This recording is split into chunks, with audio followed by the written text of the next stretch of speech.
Malungkot na balita po mga amigos, nasawi po ang 28 anyos na Celtic Super Featherweight Champion na si John Cooney, isang Irish boxer.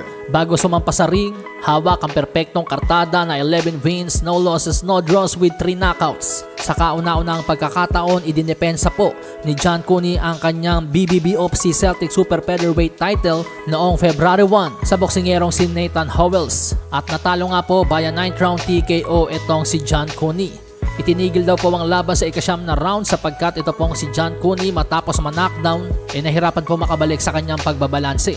At agad nga pong isinugod sa ospital itong si John Cooney na kalaunan ay napag-alamang nagkaroon ng intracranial hemorrhage o pagdurugo sa kanyang utak, kaya't isinailalim ito sa tinatawag na medically induced coma. At matapos nga po ang isang linggong gamutan at sitwasyong agaw buhay, ngayong araw po ay binawian na ng buhay si John Cooney sa edad na 28. Nakalulungkot lang pong isipin na ang kanyang unang talo ay siya na rin naging mitya ng kanyang buhay.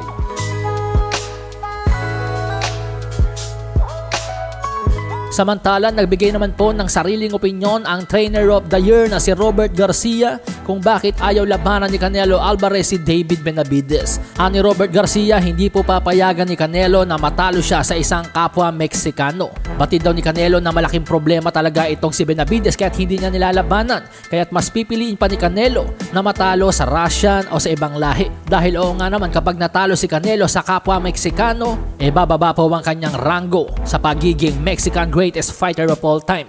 Nasa kasalukuyan nga po ay pinagtatalunan o pinaglalabanan nilang dalawa ni Julio Cesar Chavez Sr. He's not gonna fight Benavidez. He might. Because he's too fucking proud and he's not gonna lose to a Mexican. He's not gonna lose to a Mexican. He'll rather lose to a Russian. He'll rather lose to somebody else. But he's not gonna lose to a Mexican. He's gonna be.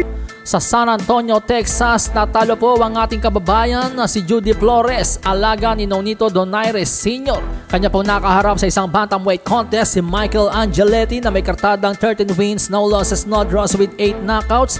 At tinalo nga po ni Angeletti si Flores sa pamamagitan ng 3rd round knockout. Isang body shot po ang naging dahilan ng pagsuko sa laban ni Judy Flores.